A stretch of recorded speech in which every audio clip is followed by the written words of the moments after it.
In this presentation, we'll be going over unit conversions and dimensional analysis. These are very important skills that we'll use not just here in these beginning chapters, but pretty much for any of the quantitative work that you're going to be doing in the future as well, are all going to come back and tie into some of the things we talk about in this presentation. First, I'm going to start by getting familiar and show and review some units that you're already quite familiar with.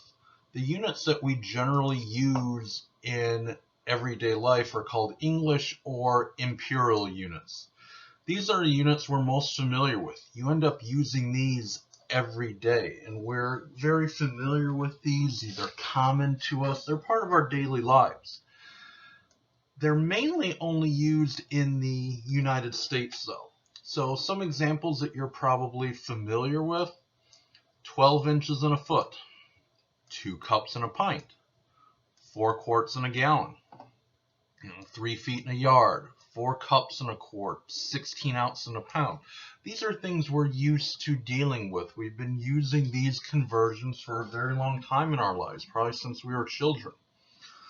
Although we're very familiar with these conversions and use them all the time, if you really kind of pause and go back and think about these are somewhat random. They don't follow much of a pattern. Kind of go back and look.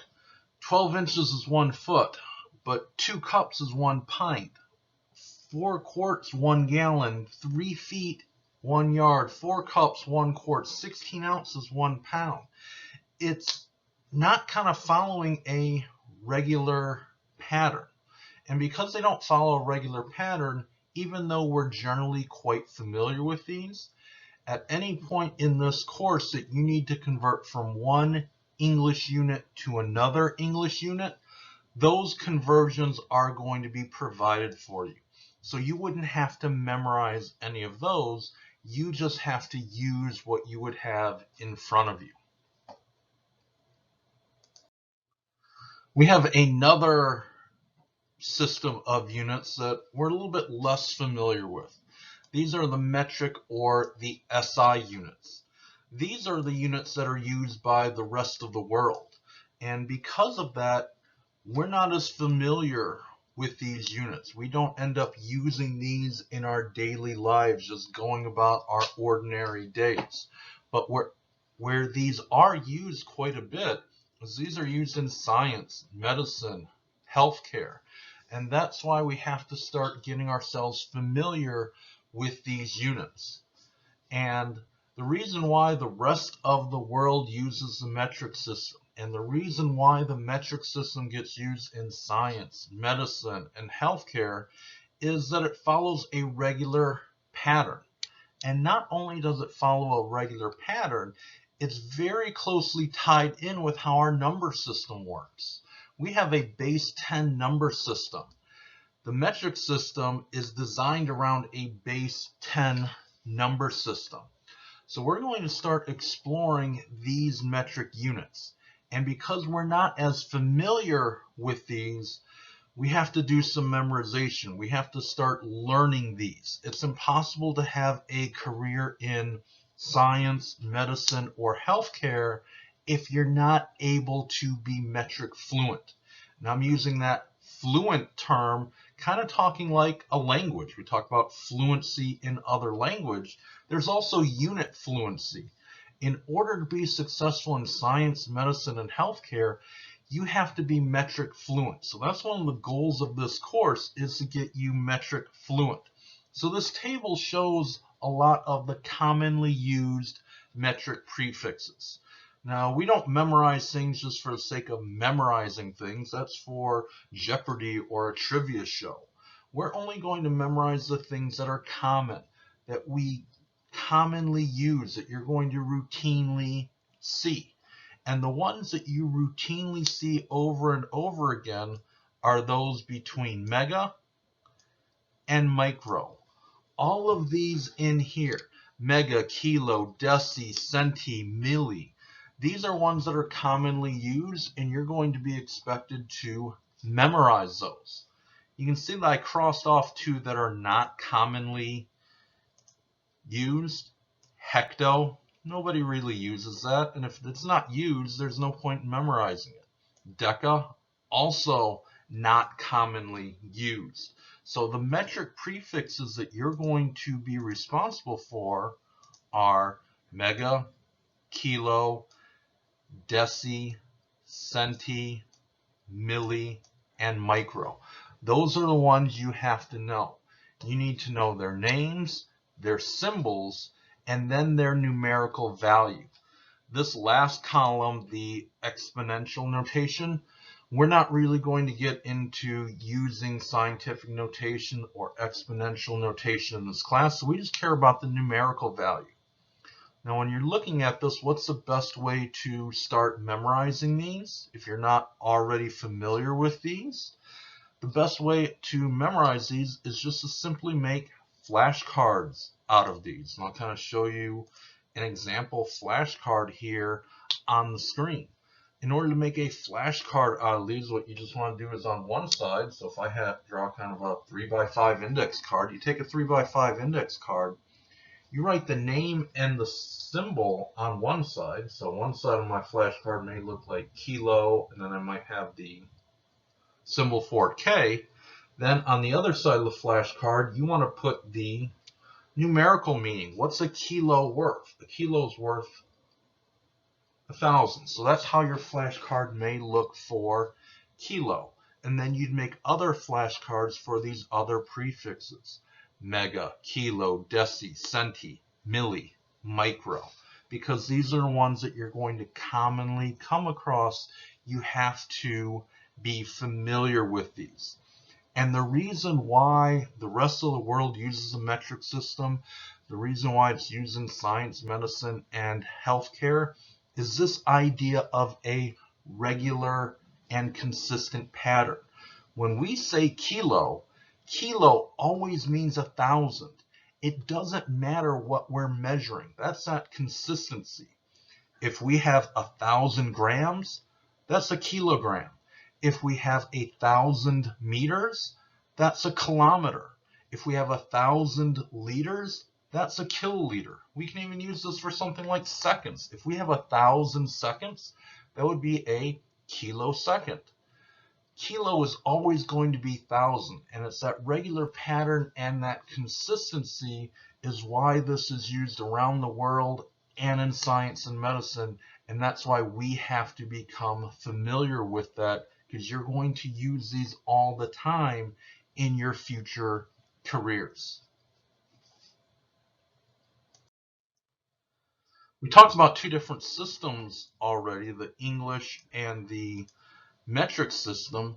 There are ways of getting back and forth between these two systems. Remember, English units are always going to be provided for you, English conversions. The metric ones we just did, that's part of becoming metric fluent to have a successful career in science or medicine. You're memorizing those, so you're going to be responsible for metric to metric conversions. There's a third set of conversions. So there's English to English. We talked about those. There's metric to metric. You're going to be able to do those once you start memorizing those. And the third system is mixing those two different systems. So here in this table, you're seeing various different equalities between English and metric units. You see a bunch of them here. Kilogram, 2.2 pounds. A pound, 0.4536 kilograms. We're not going to talk about all these. 1 meter, 1.094 yards.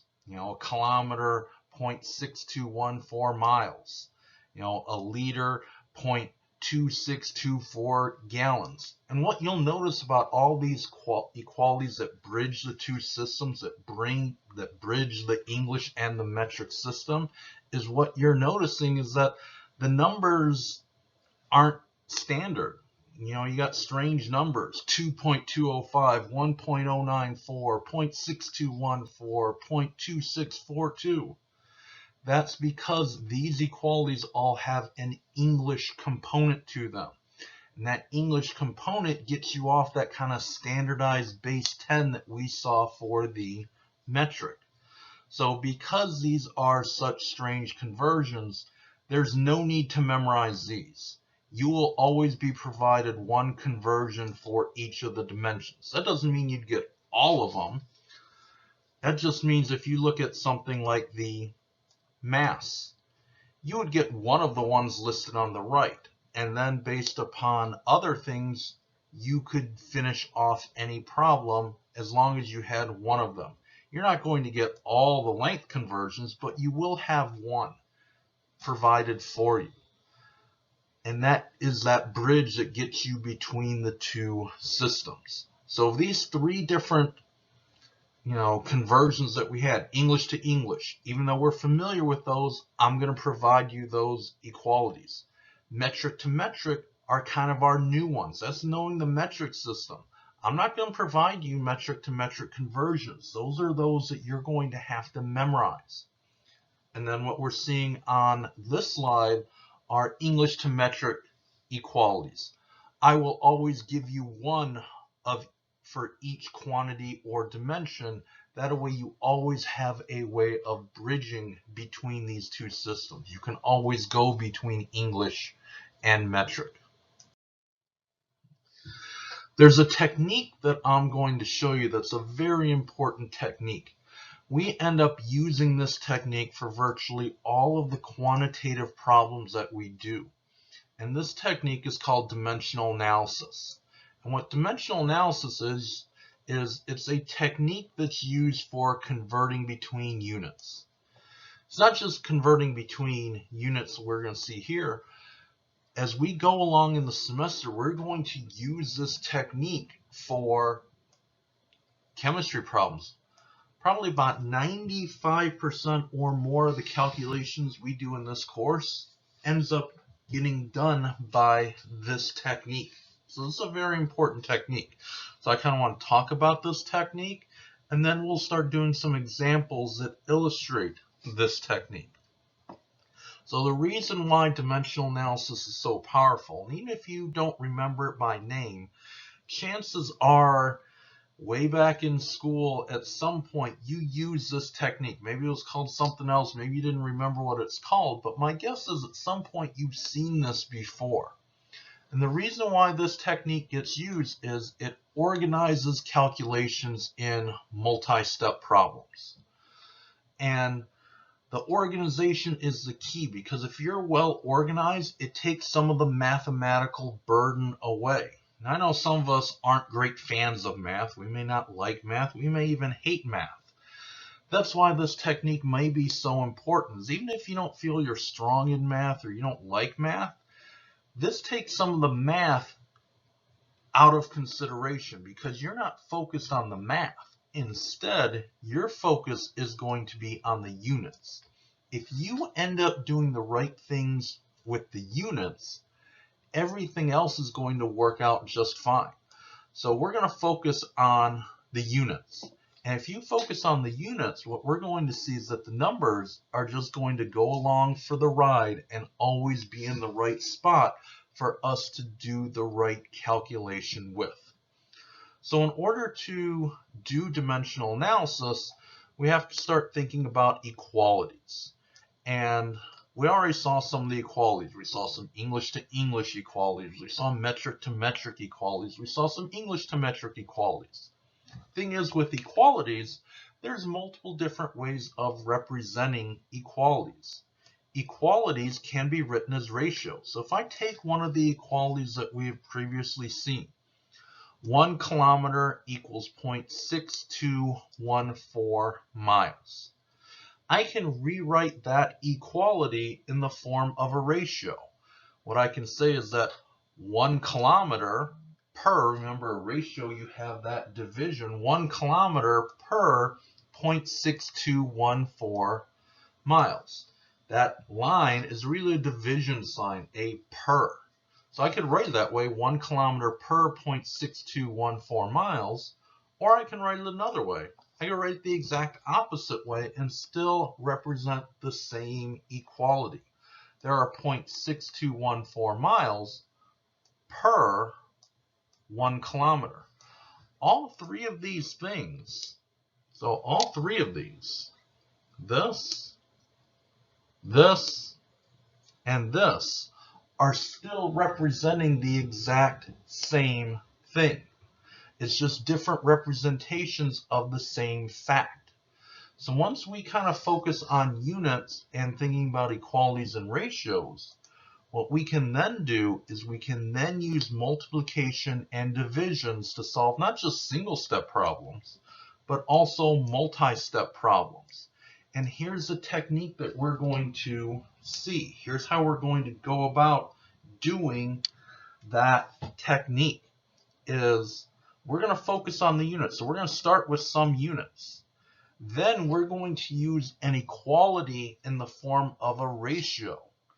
And we've kind of seen in school before that whenever you have something in the numerator and the denominator, they kind of cancel off. And you're familiar with that. Just kind of on the side, you have some experience with this. You know, we can say 4 in the numerator, 4 in the denominator. What can you do? Well, those cancel off. They leave you with 1.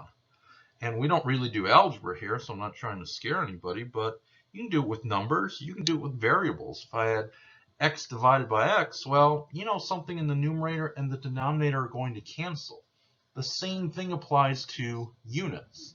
So we're going to put our equalities in the form of ratios such that I will have a unit in the numerator with a unit then in the denominator. And those two units, the old unit or the unit we started with, is going to cancel off. And what we're going to be left with is what we desire, which is our desired unit or our end unit. So this technique focuses on the units. What we're going to see next is we're going to practice doing this with some sample problems. So our first problem says to convert 0.0067 miles to inches. That's our problem. Now, first thing I want you to do is anytime you're dealing with, a conversion problem, going from one unit to another, is I want you to think about what system are you in? Are you in the English system or are you in the metric system?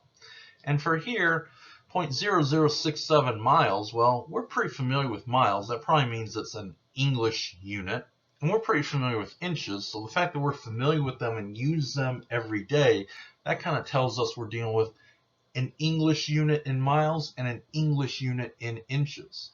And because we're only dealing with English units, you would be provided the English to English conversion. So you would be able to start with this information. This would be provided for you. Things like 12 inches in a foot, 3 feet in a yard, 5,280 feet in a mile. Those are all things that would be provided for you.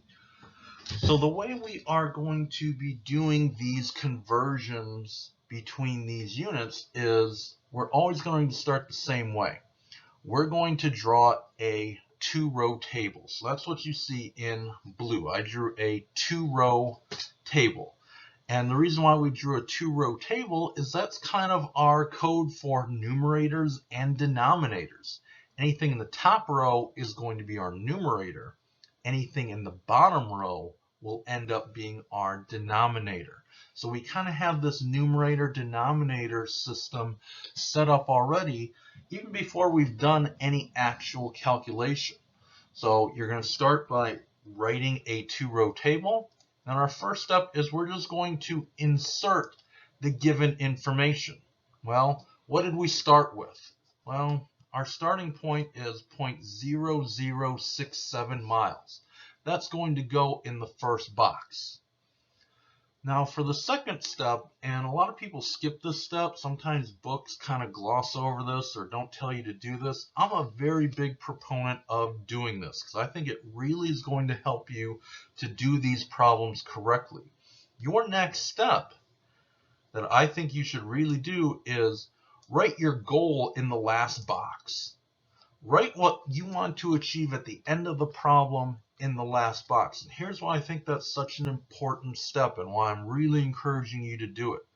You can think back in your own life of doing multi-step problems and thinking about things where sometimes in the middle you're lost and you kind of forget what you wanted to achieve at the end. This is kind of that written reminder of, hey, I'm not done until I hit this last goal. Until I hit inches, I cannot be done. And, some of the other things, when you think about other reasons to write down a goal. Sometimes if you have a goal, not just in a mathematical problem, but a goal in life, a lot of people will tell you to write down that goal. You're more likely to achieve your goal if you put it in writing. Kind of the same logic applies to here. So I just wrote down my goal in the last box. Now I know what I ultimately have to achieve. I'm not finished until I get to inches. Your next step, so step 3 that I've listed here, is to start using equalities. Well, what equality are you going to start with? Well, I'm starting with miles. You kind of read this as we would read, words in a sentence from left to right. I'm starting with miles. So how can I get away from miles? Well, I can always look at my given information kind of for a clue. Well, the only thing in my given information that deals with miles is this conversion right here. 5,280 feet equals 1 mile. That's the equality. Now I need to rewrite this in a ratio form, because remember, I want units to go away. I want old units to go away. I want to start developing my new units. So remember, there's 2 different ways I have of representing this. I can represent this in terms of ratio, just kind of do this on the side. I can say that there are 5,280 feet per 1 mile. That's one way I could write it. Remember, I can also write it the opposite way. I could say in 1 mile, there are 5,280 feet. It all means the same thing. It's just how I'm going to represent it. Which ratio am I going to choose? Well, I'm going to choose the one that allows my units to cancel. So the one I'm going to end up choosing is this top one. And the reason why I'm going to choose this top one is based upon what I want to get rid of and what I want to go towards. I want to get rid of miles. If you look on this bottom left-hand part of the slide, I'm starting with miles, 0.0067 miles. If I want to go away from miles, miles is in the numerator. If I want those to be able to cancel out, I better put the miles in the denominator. So I'm going to choose the ratio that puts the miles in the denominator and leaves the feet in the numerator. We're going to continue this on the next slide. Just kind of looking what I did. I have the same thing, but now I'm ready to cancel. So I look and I see that I have miles in the numerator and I have miles in the denominator.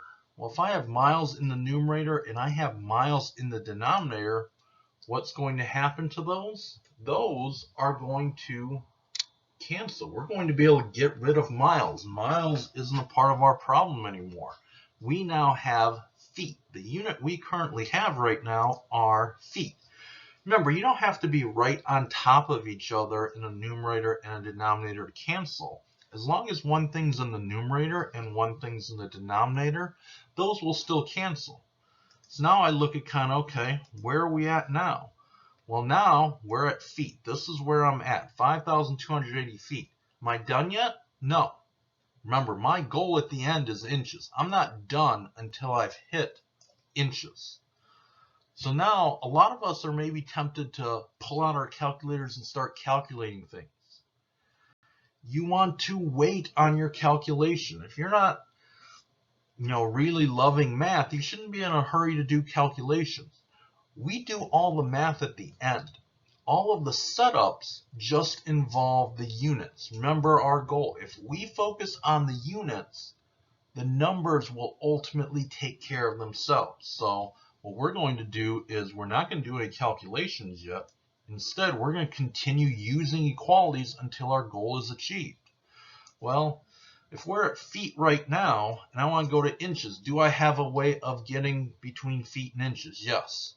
One of my provided ratios or equalities was 12 inches per 1 foot.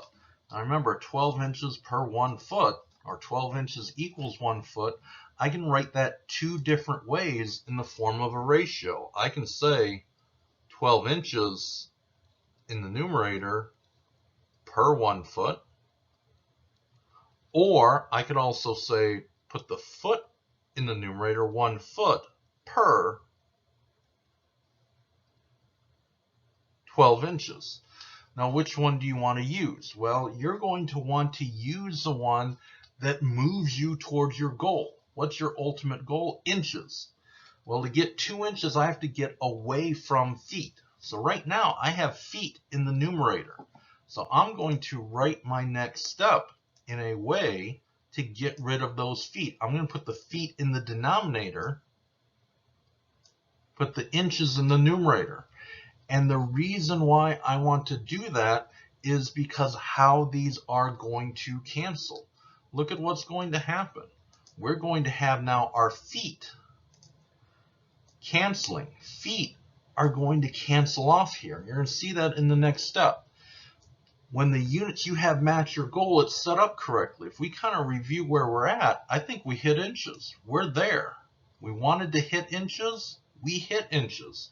We can go back and look at this, because remember, when you're crossing off, when you're canceling off, you're not erasing, you're not scribbling over it. You can still see where you've been and what you still need to do.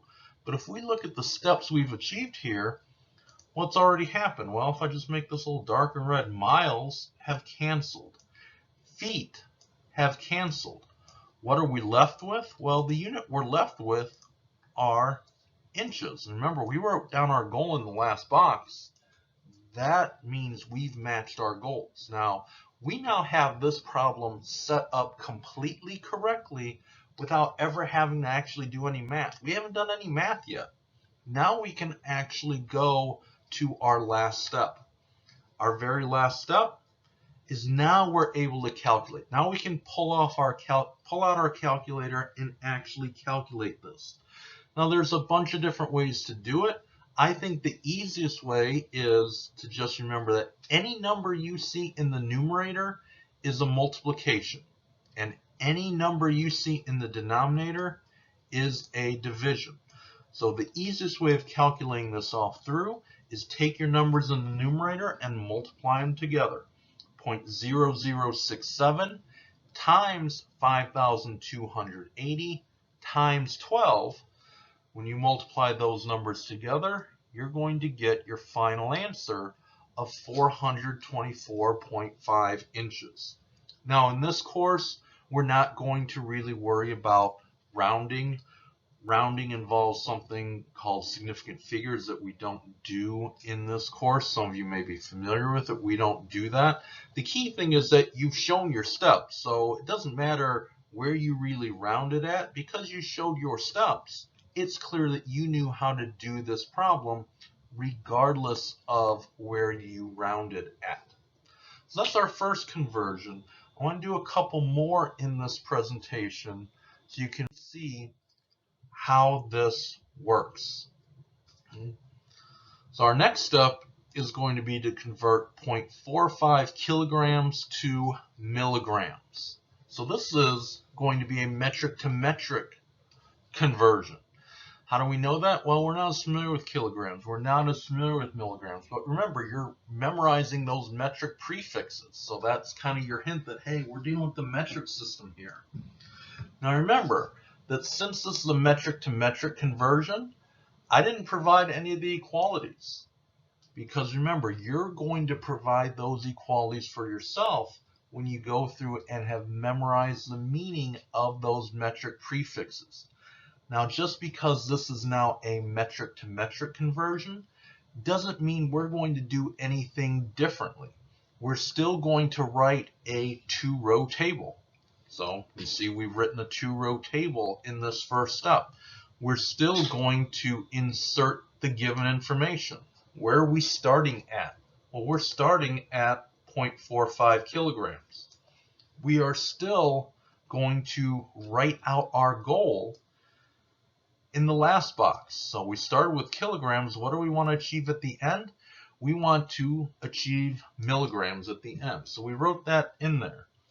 Now it's a matter of how are we going to use equalities to go from kilograms to milligrams. I just want to take a little bit aside here. So we're going to start using these equalities.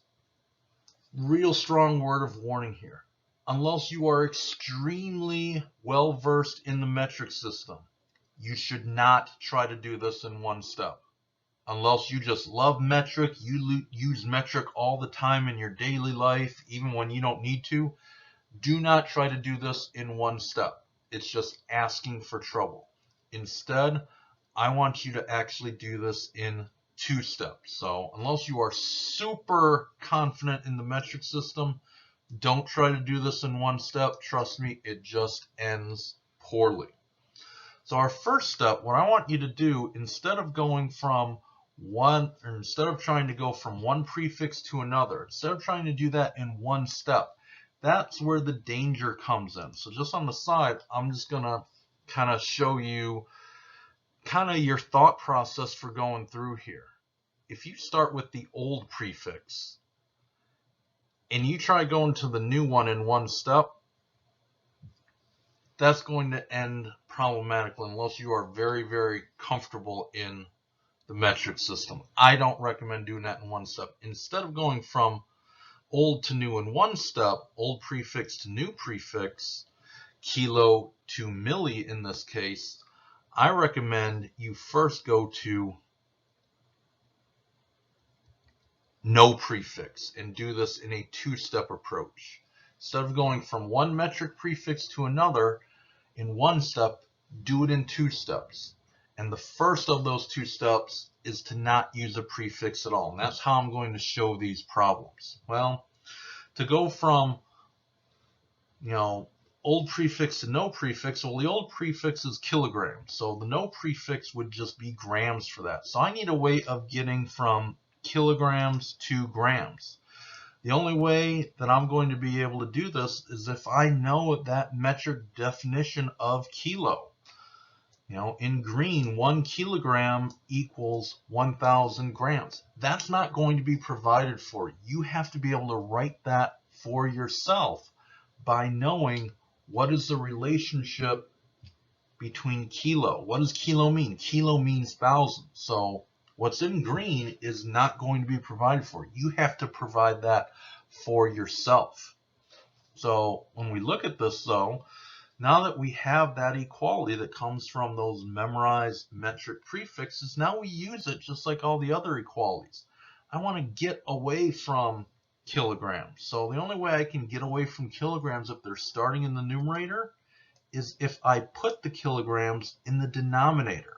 So I'm going to write this such that the kilograms will end up canceling off. We're going to get rid of our kilograms. Kilograms and kilograms will cancel if we put the kilograms in the denominator. Now we're going to look at where are we at. Well, where we're at is we're at grams. Have we hit our goal yet? No. Ultimately, our goal is milligrams. So we're not done yet. So just kind of, again, on the side, what's our problem-solving technique? We're not going to go old to new directly. We're not going to go kilograms to milligrams directly. We're not going to try going kilograms to milligrams directly. Instead, we're going to treat this in 2 steps and first go to grams and then go to our milligrams. So we're going to continue this on the next slide. I already did this step in the previous slide, but cancel your units. Well, kilograms and kilograms have canceled. So where are we at? Well, where we're currently at is we are currently at grams. So how am I going to get from grams to milligrams now?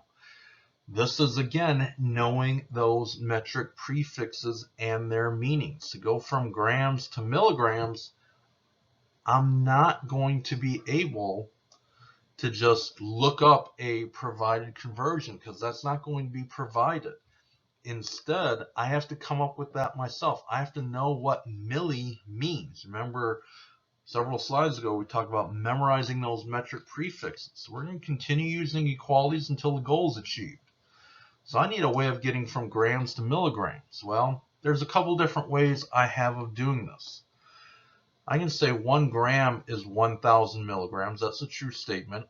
Or there's another way of thinking about it. I could also say that 1 milligram is 0.001 grams. Both of these are correct. You may be drawn to one more than the other. And chances are the majority of us are going to prefer this first one, the grams to milligrams. And the reason why we often prefer the first way of thinking about it as opposed to the second is since we were young, we've kind of been predisposed to kind of steer clear of decimals and fractions. And what do you see in the second way of writing that 0.001 grams? You see a decimal there. So a lot of us would kind of gravitate more towards the first one. I'm going to show it as the first one, but let me show you, or let me just talk for a minute about the second one. There's nothing wrong with using the second one. You'll get to the exact same place we do at the end. It's use the one that's going to work best for you. If you're unsure, after doing some problems, you're going to see which way you tend to be drawn to thinking about it. Either 1 gram being 1,000 milligrams or 1 milligram being 0.001 grams. Even though we're going to use it with the 1 grams equals 1,000 milligrams, let me just say a little bit about thinking about it the second way.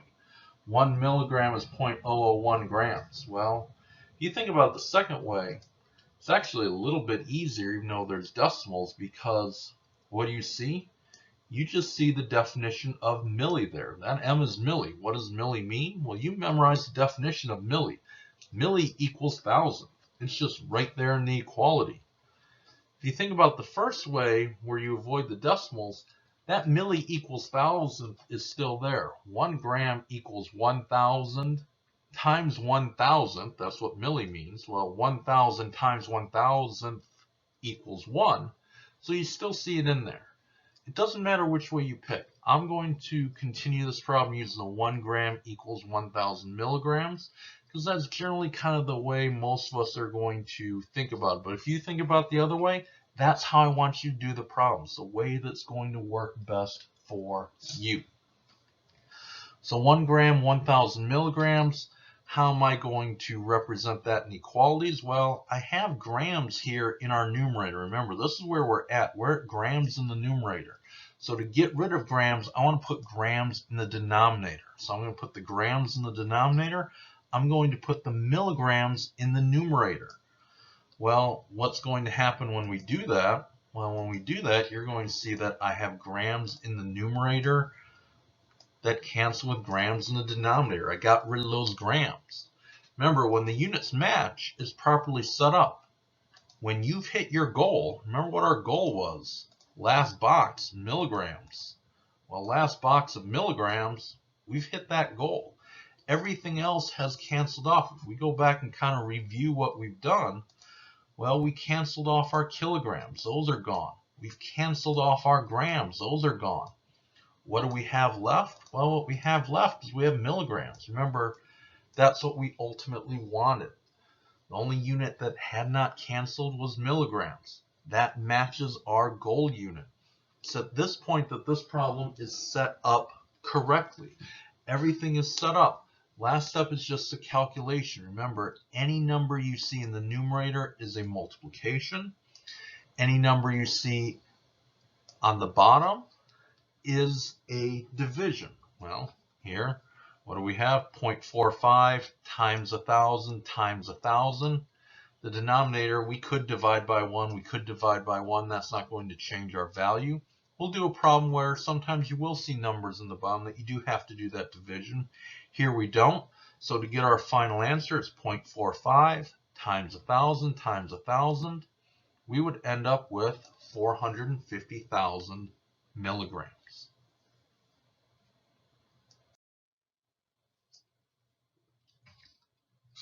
There's one last conversion we want to do in this presentation to kind of show you the technique of dimensional analysis. And that is, we're going to convert 0.82 cups, and we're going to convert that to Centiliters. CL is our centiliters. Recognize those metric conversions. Well, right away, what do we recognize? Right away, we recognize cups is English. We're familiar with that, but centiliters is metric. So we are bridging the gap. We're bridging the gap. We're converting between the two systems. We're going to start in English, but ultimately at the end, we're going to go to the metric centiliters. Well, even though now we're using both English and metric conversions, doesn't mean you do anything different at the start. You are still going to write a two-row table. The reason why you want to write a two-row table is the same as previously. We're going to be doing multiplications and divisions. A two-row table clearly shows what's in the numerator, which will ultimately be multiplications, and what's in the denominator, which will ultimately be divisions. We're going to get our starting information in, 0.82 cups, and we're going to write our goal out in the last line. Centiliters is our goal. We know we're not done until we have hit centiliters.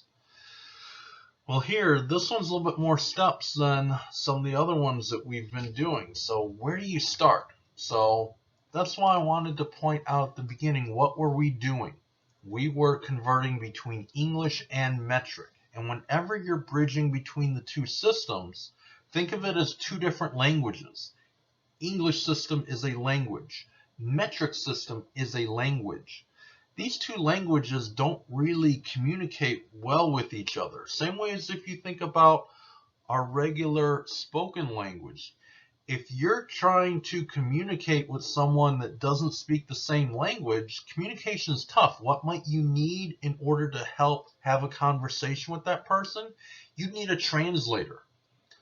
How does a translator help? Well, a translator speaks both languages, and it speaks both languages fluently. Just like in our conversations, we might need a translator. Same thing is going to happen here. So what I want you to do is anytime you're bridging the system, the two different systems, English and metric, find the translator equality. Find the equality that speaks both languages. Well, let's look and find that. 4 quarts equals 1 gallon. Well, quarts is English, gallons are English. We're familiar with those. That's not it. That just speaks English. 2 cups equals 1 pint. Those are both English units. We're familiar with those. That doesn't speak both languages. 946 milliliters equals 1 quart. Here it is. We see milliliters. We recognize that as metric. We recognize quarts as English. So this is our key translator equality.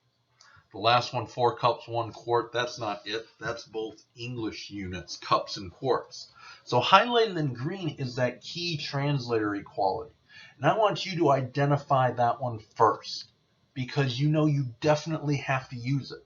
Now that doesn't mean you'll use it as the first step, but what it does mean is that's your only way of getting between English and metric, so you definitely know that this one has to be used. So now with that in mind, we know that what's in green has to be used. And we know we're trying to go from English to metric. But our translator equality, we're starting with cups. Our translator equality has quarts. That kind of gives us our first initial step. Before I can use what's in green, that translator equality, I have to be in quarts. Well, that tells us how to start the problem. If I'm in cups, before I can use the translator equality, I better be in quarts. So I need to do an English to English conversion first. Well, how can I do that? Do I have any ways of getting between cups and quarts? Sure I do. It's provided for me. 4 cups, 1 quart. English to English conversion, it's provided. What do we want to cancel? We want to cancel the cups.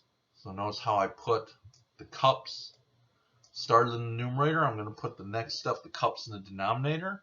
And in that way, these cups are going to cancel. So now where are we at? Well, now we would be at quarts. That's a unit that hasn't canceled yet. So now we have quarts. Now why do we want to get to quarts? Remember, quarts had our key translator equality. That's what you're seeing in green. We want to get to quarts because now we can get away from the English system and towards the metric. Now we are at the stage of being ready to use that English to metric conversion. So we're going to go ahead and use it. I want to go away from quarts. So remember, I started with quarts. I'm going to put the quarts in the denominator so they cancel. That will put the milliliters in the numerator. We just kind of go back and recancel everything we've previously done. We've already canceled cups in our previous step. Those have canceled. Now we have quarts in the numerator and quarts in the denominator. Those have canceled. So where are we currently at? We're currently at milliliters. If we go look all the way to the right and check our goal out, we're in milliliters. That's good. We're in metric, but are we in the metric that we wanted? No.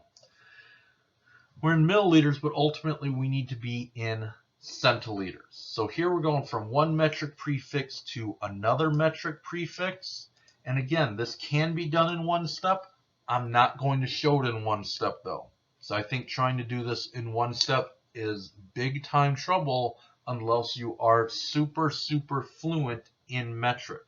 So instead of doing this in one step, we're trying to go from milliliters now to centiliters. And remember, I'm not going to show this in one step because if you're not super fluent in the metric, you'll end up making errors.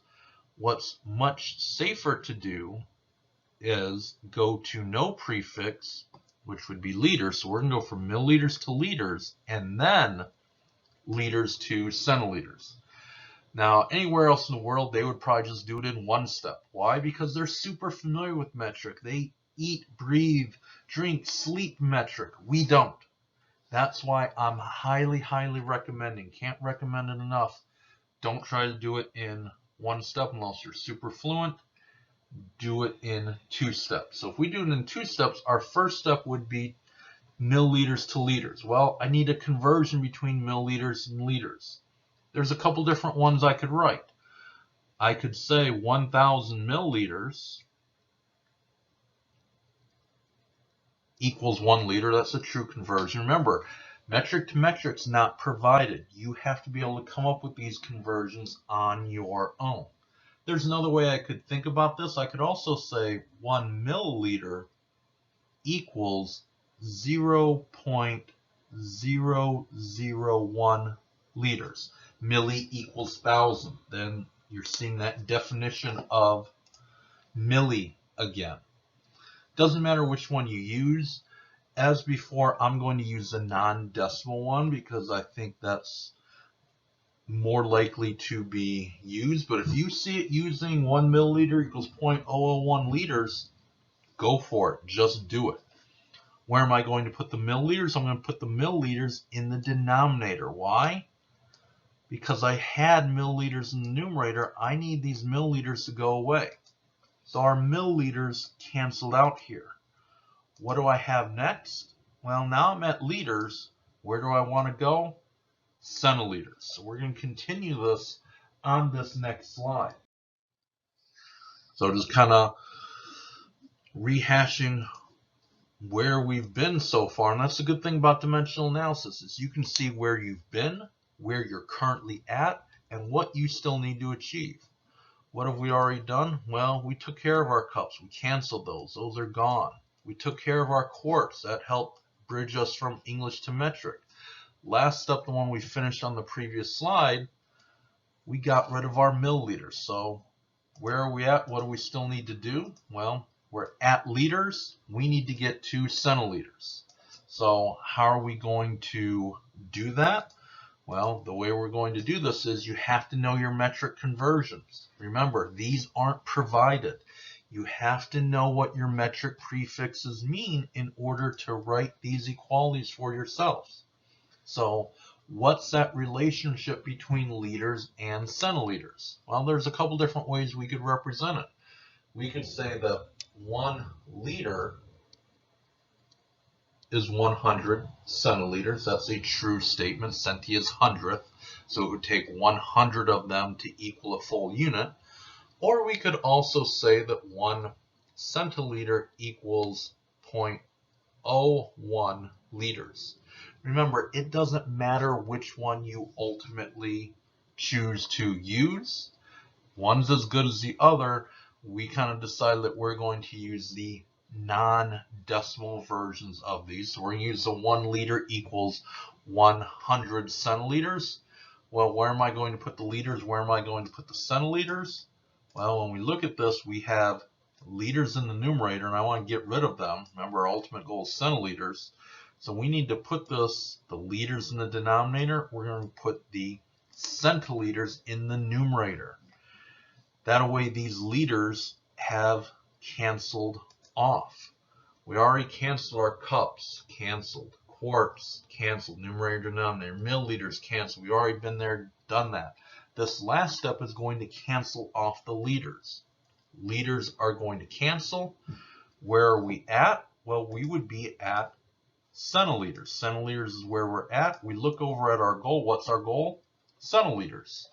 So when the only unit you have around matches your end goal unit, that's what tells you, hey, you did a great job. You're done. So all the units have canceled except the unit that we want. Now we just have to calculate. Now here you see you definitely do have things in the numerator and the denominator. Here we're just going to do this very simply. Anything in the numerator you're going to multiply. Anything in the denominator will be a division. So how would you key this into your calculator? So in order to key this into your calculator, what you want to do is anything in the numerator multiply. So 0.82 times 946 times 100. That's the numerator. Now I'm going to go right to our divisions. Now these are going to be divided bys now. Divided by 4, divided by 1,000. So now I'm going to kind of put that all together. How would you actually calculate this? 0.82 times 946 times 100. Divided by 4, divided by 1,000. Remember, everything in the numerator gets multiplied by, everything in the denominator gets divided by. Say through one more time for you. Everything in the numerator gets multiplied by, everything in the denominator is a division. So your calculator work should look like this. 0.82 times 946 times 100 divided by 4 divided by 1,000. Remember, everything in the numerator is a multiplication, everything in the denominator is a division. The end result of that, what you'll get at the end, 19.4 centiliters when you do that calculation. Now, this was a 1, 2, 3, 4, 5-step problem. But because we focused on our units, we were able to do this correctly. We were just getting rid of old units, undesired units, and working towards our goal of what is that new unit.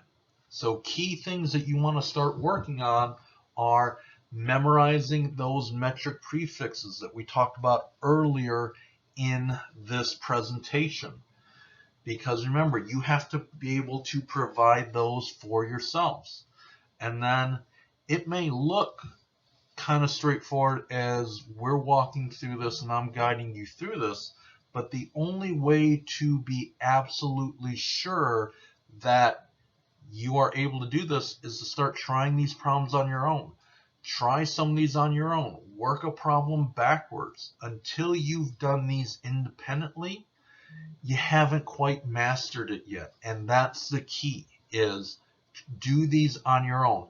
Watching them is nice. Watching us talk through and walk through these together is good, even if you're following along. Even if it looks straightforward, it's not straightforward until you have independently done these type of problems on your own. So you definitely want to practice these.